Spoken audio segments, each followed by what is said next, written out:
What was it like backstage as the Nitros are going on with like the guys getting their finishes changed and all the politics? Did you just kind of stick to yourself and stay out of all that, or what was it hard to stay out of all that? I definitely stayed away from the. Yeah.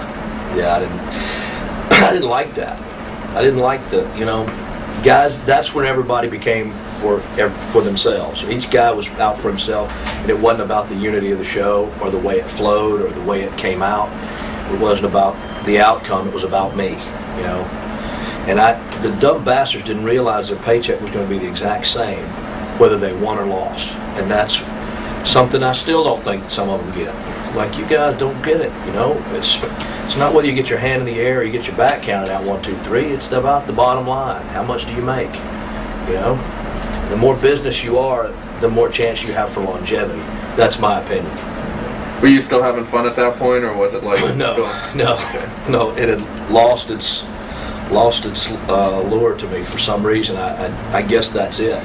I remember calling my brother right after he had gone to TNA, and I second knee surgery. I was out of the business, out of the loop completely, and my brother was in TNA working with Jeff Jarrett and Kurt Hennig, bless his heart.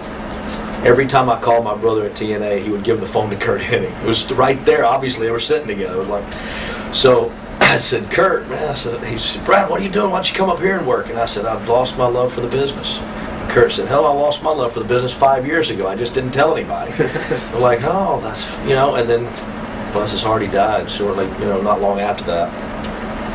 It was kind of hard, but now I realize where I started from. It's kind of come full circle. I started in the small areas, and I still want to do that because I can connect with people in a one-on-one type thing. Not so much a one-on-one, but a smaller venues to me is where I feel more at home.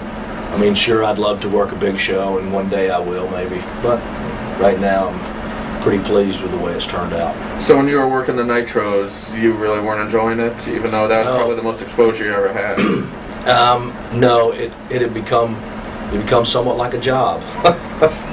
Believe it or not, it was like work. Yeah. So, anyway.